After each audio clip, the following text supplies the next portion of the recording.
Redefining Society and Technology, a podcast about technology, cybersecurity, and society, hosted by Marco Ciappelli. Let's face it, the future is now. We live in a hybrid, analog-digital society, and it's time to stop ignoring the profound impact technology has on our lives. The line between the physical and virtual worlds, it's no longer real, just a figment of our imagination. We're constantly juggling convenience, privacy, freedom, security, and even the future of humanity in a precarious balancing act. There's no better place than here, and no better time than now to reflect on our relationship with technology and redefine what society means in this new age.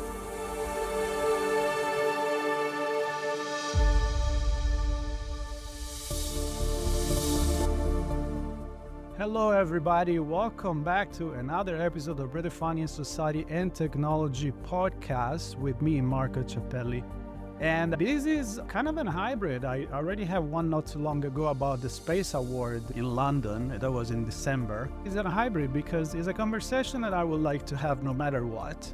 But it actually happens that we are touching base during an event, a big event in this case in Las Vegas, the CES 2026. I am here as CES is happening with Mary Ellen Randall, which is the IEEE President and CEO. So we're going to find out what this organization is about. There was some award given, actually announced today. So great news right on time. And I think there is very special reason why the award was assigned to this person, which I'm not gonna say yet. Our guest will. So let's get going. I'm really excited, and it's an honor to have you on the show, Mary. How are you? Thank you. It's nice to be here. It is nice, and I'm so happy that you've actually found the time. Like I said, you are in Las Vegas. I couldn't make it this year for the CES. So you are my eyes on the ground there, on the floor. So what's going on there? Number two. Number one, let's start with who are you and a little bit about your role in the organization. Okay, well, as you said, my name's Mary Ellen Randall, and it's my honor to serve as 2026 President and Chief Executive Officer of IEEE, which is the largest technical professional society in the world. And we are dedicated to advancing technology for the benefit of humanity. And that's not a little thing. Well, that's a big, awesome mission. And we have 500,000 members, over 500,000 members who help us execute that mission all around the world in 190 countries. That's, again, not a little thing. I want to actually start with the mission because that's the reason why I wanted to really talk to you. I am redefining society and technology, and I always say the other way around, meaning who is leading, right? Are we doing things with tech just because we can, or are we doing it because we are improving humanity? So the meaning and the motto, the headline, the slogan, I don't know how you want to call it, for the association is actually advancing technology for humanity. So do I get it wrong sometimes that I feel like not exactly everything that we do in technology is thought ahead? What is your take on this one? Well, we do a number of things to try to assist in the ethical use and proper use of technology and advance it around the world. Our members, of course, over 500,000 of them, we convene experts to share ideas, challenge each other, express where they think things should go, research different technologies, and so on. We develop standards which help to ensure ethical use and quality, those types of things. We also have a large publication product which has peer-reviewed information in it, so we are a trusted source of all that technical information. That's just a few of the things that we do. Right, because you guys have been around for a very long time, all right? Since the 1800s. I was reading a little bit of the history on how it was actually the fusion of two organizations, the American Institute of Electrical Engineers, that merged with the radio engineers, and then everything happened. And what Right. happened also means, I mean, at the time, the telegraph was connecting the continents, and the electricity was the cool new thing, right? And then things accelerated really, really fast in the past 30 years. So how has been the organization reacting, and especially considering that you guys are all over the world? So different culture, maybe different way to look at ethics as well. What is important for one is another. How do you guys all get along, and how can you stay on top of this crazy fast pace of technology nowadays? Well, you are exactly correct. We've been around for 142 years.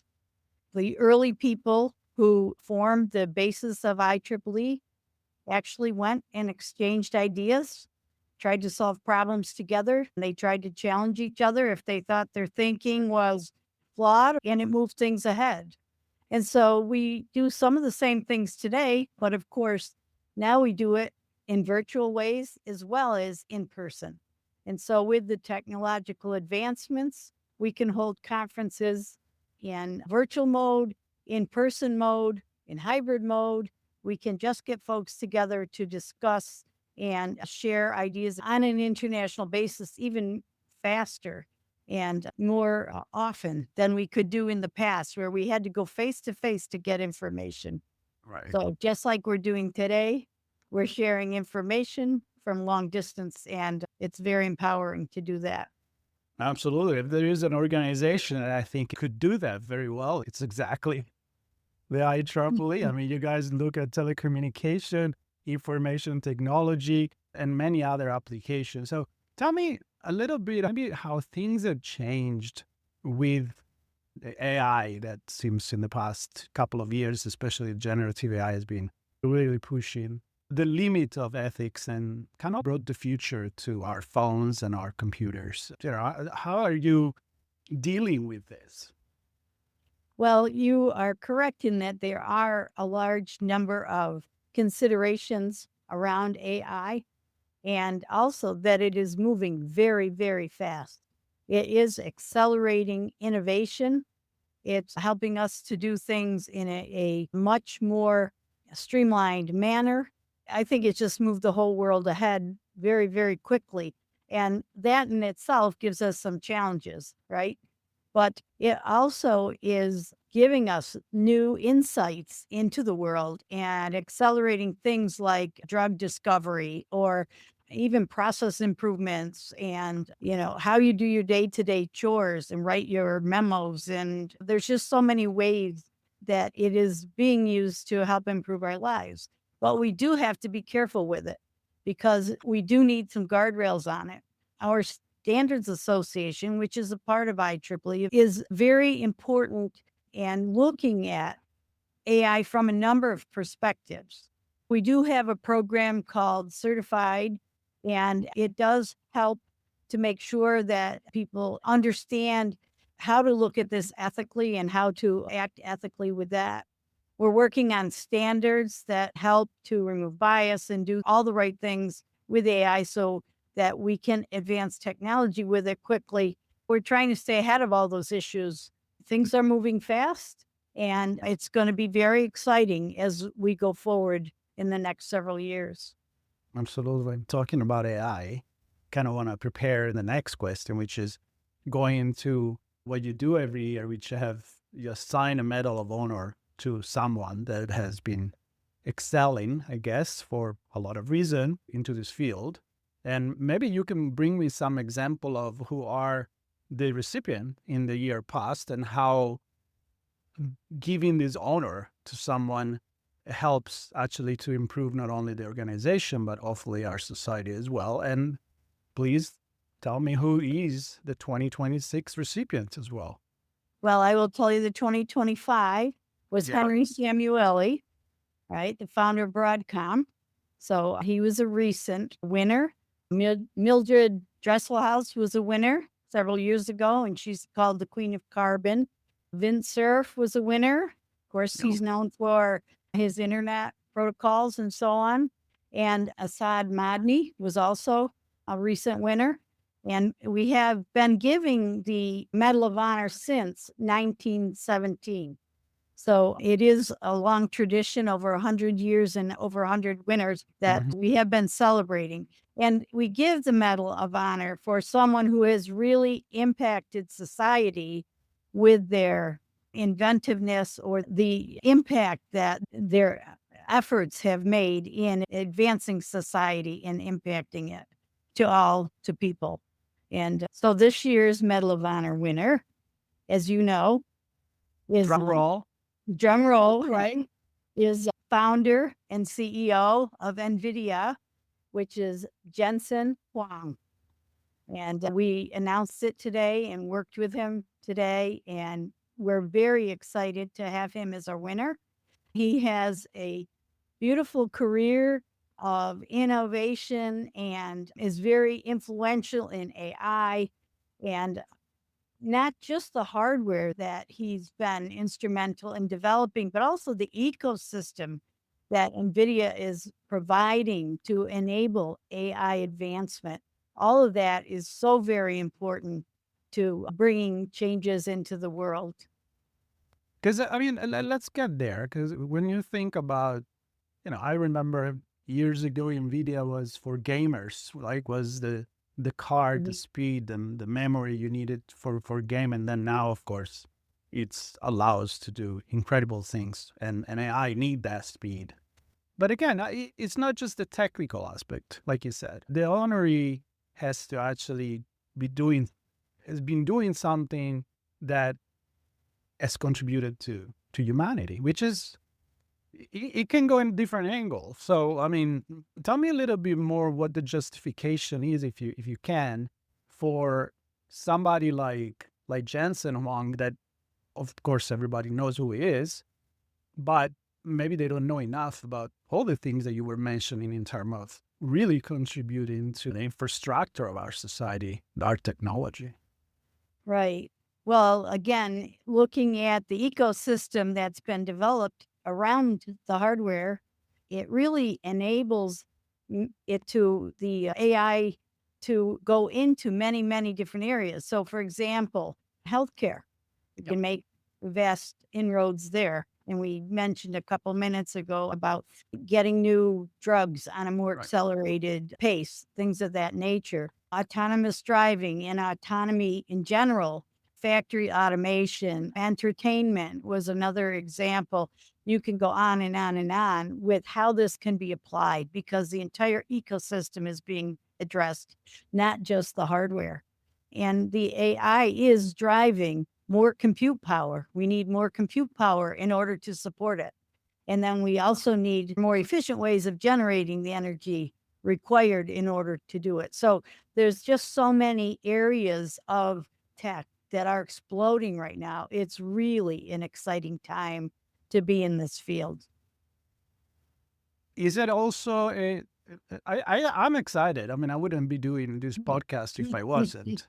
But sometimes, because I talk so much about AI from creativity and, and from cybersecurity perspective as well, because we do cover cybersecurity on our platform, it's exciting and it's also scary, which for some reason it often goes together. So is there anything that you, on a personal level, and the organization itself, it's really paying attention to,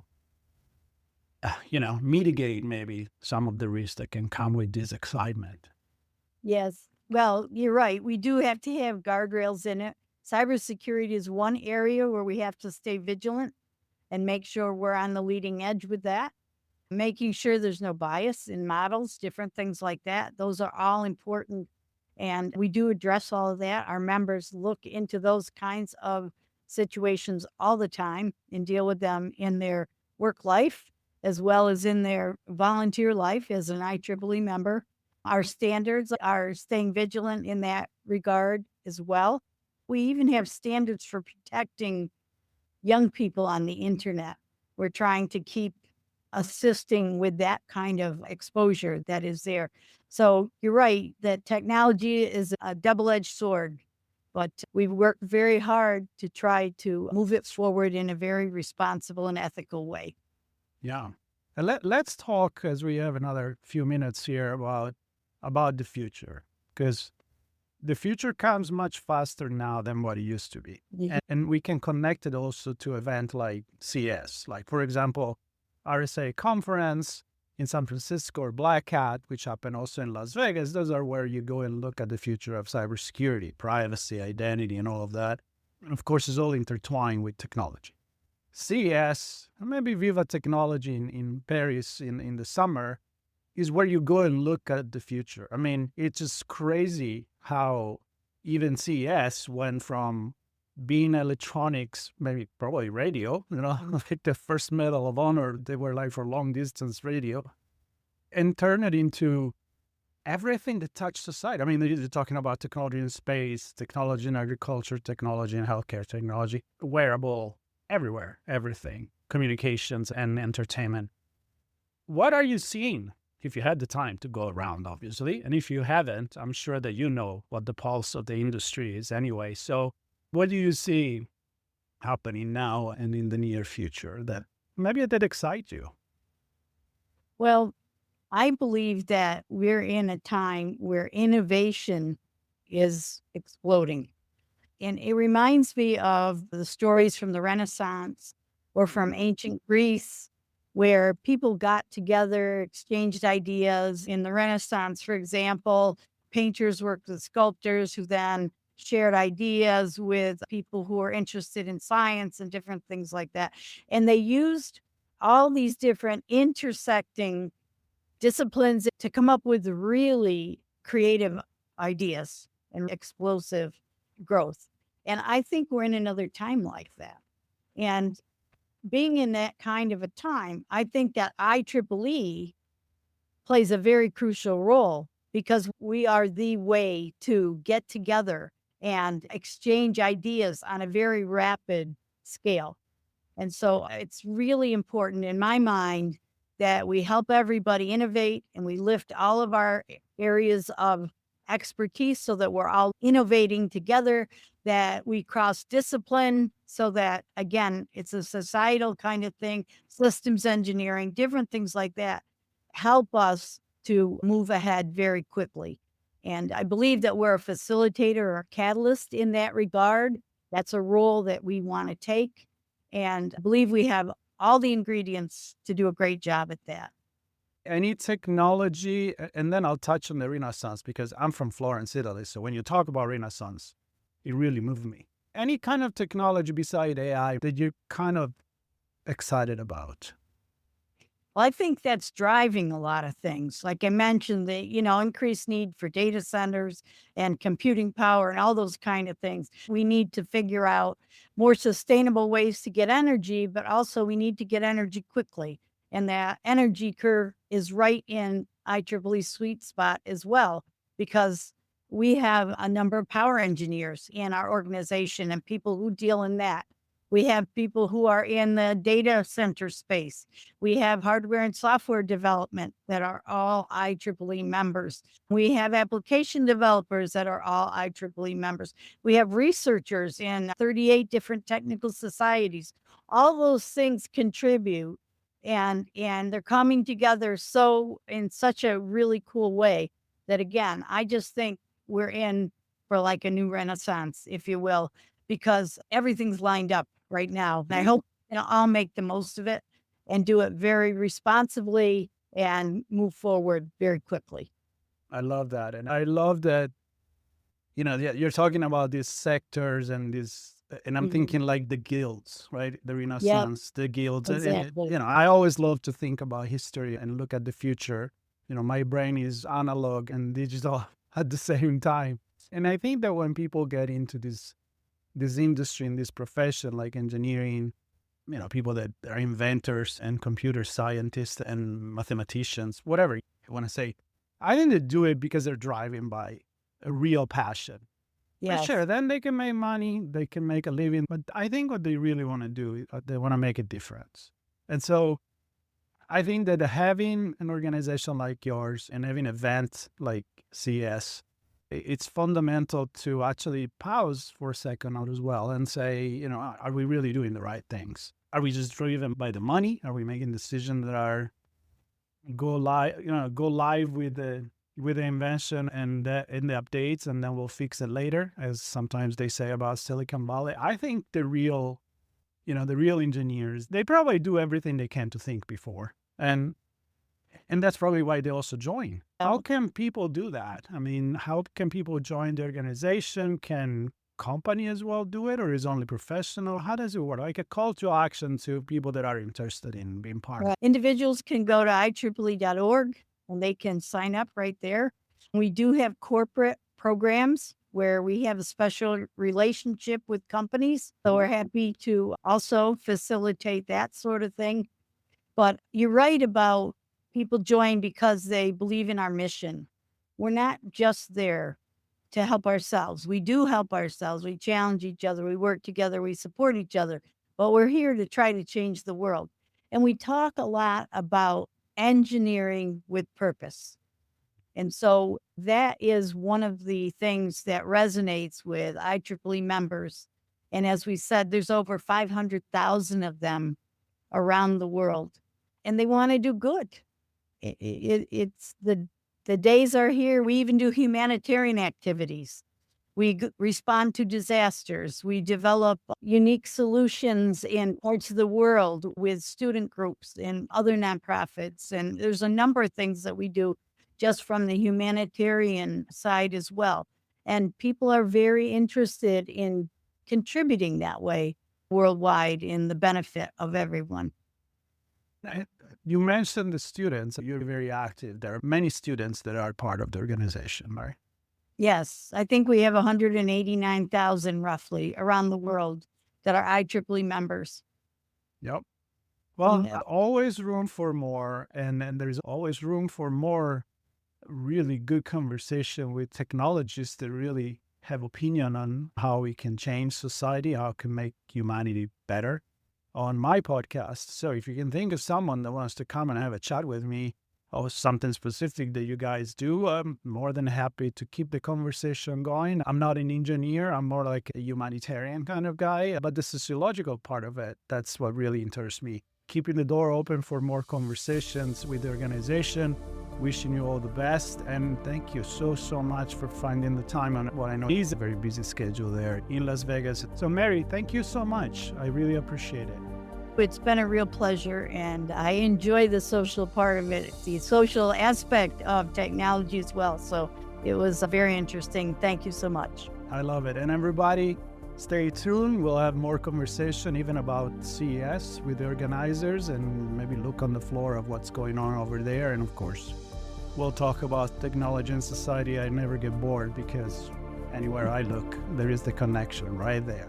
Thank you very much. Stay tuned, subscribe, and share it with people that you think may be interested in this kind of conversation. Thank you again, Mary. Bye-bye, everybody.